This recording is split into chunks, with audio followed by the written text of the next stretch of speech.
Persons of the world, we have news. Android terrorist. This is the Dapper Dailies Weekly.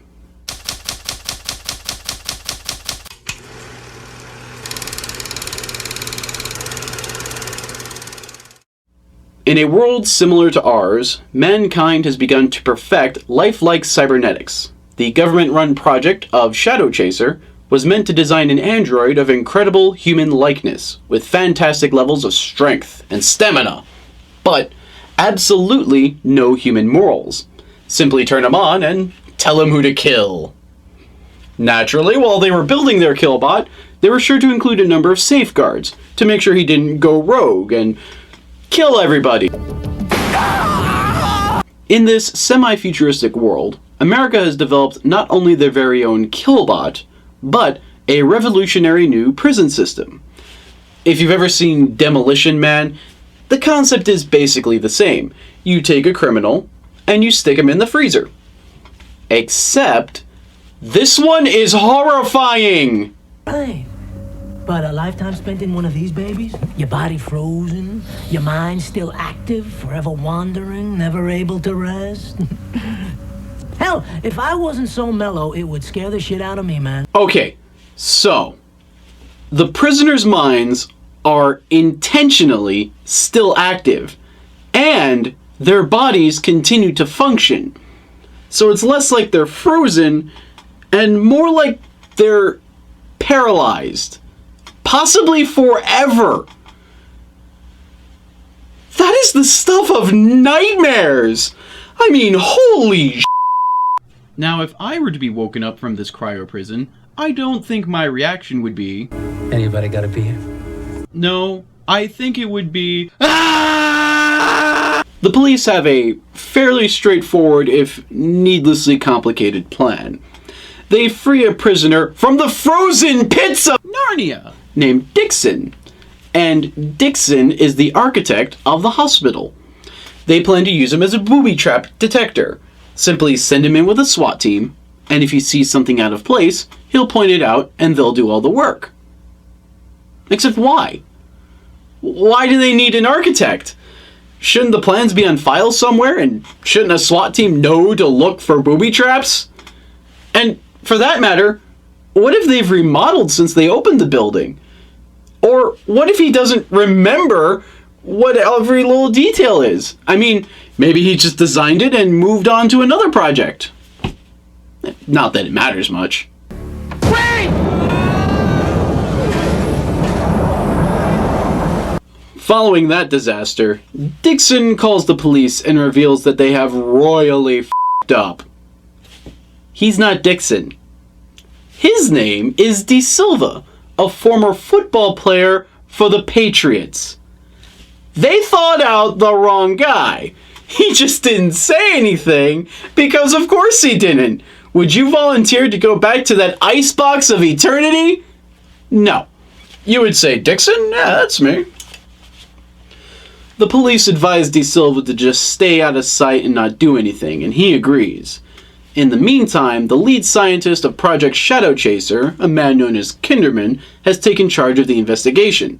Kinderman believes that only he can take down the android Romulus. They've been fiddling with that computer for the last 20 minutes. They're working on a newfangled hot idea. This is the future 90s, officer. You don't need to act like he's doing some sort of arcane ritual. It's a computer, not the devil. Thankfully, De Silva decides to take action. Utilizing his ninja-like football player reflexes, he saves a hostage from this oddly out-of-shape looking terrorist. Then he goes on a killing spree, taking them out one by one. Along the way, he even rescues the primary hostage, the president's daughter. Though it does go a bit awkwardly. Do I look like a goddamn terrorist? Yes. After an incredible few hours, De Silva and Sarah manage to make their way to an elevator to get her out of there.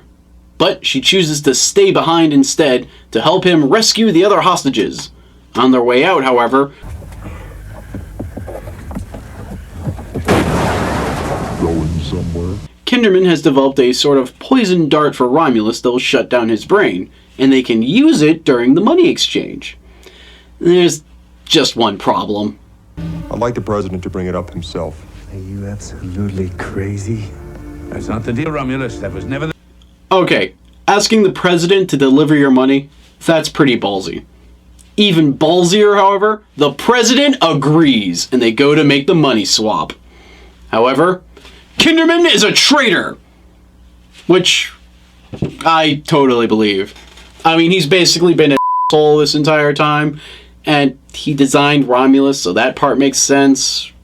Yeah, I'd believe it. What I was not expecting, however, is his motivation. Our enemies have been laughing at us. Laughing at the new America, the soft America. Many of us do not share your vision, Mr. President. So that when you step down from office, you will make way for a stronger government. One that wants to see this country great again. I'm not sure, but I think we just found alternate reality Donald Trump. Only instead of doing whatever Trump does, I want to say clown, he became a scientist. And now he's using a killbot to make America great again. That's just...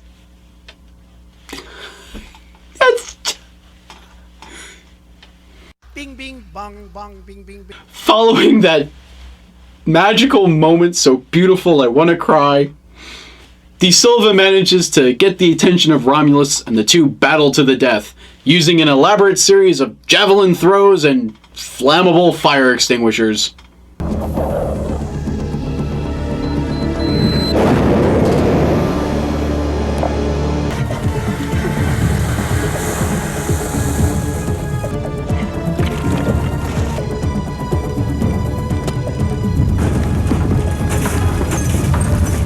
Damn, I think De Silva might be a ninja, because that is some serious jutsu he just pulled off there. Having defeated Romulus for now, De Silva makes his way to the rooftop. Kinderman is about to get away with Sarah, but the police have commandeered his helicopter.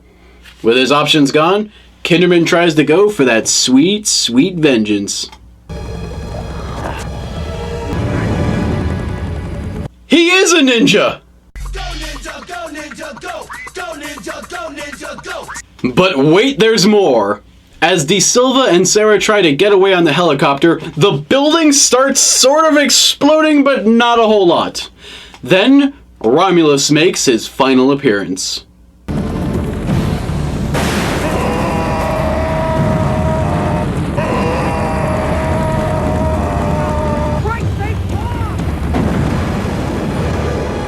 And that is how you kill an android. Simply javelin it, then burn it for several minutes, after which it will explode. But tragically, not all is well. Though they managed to stop the terrorists, they were ultimately successful in their goal of assassinating the president.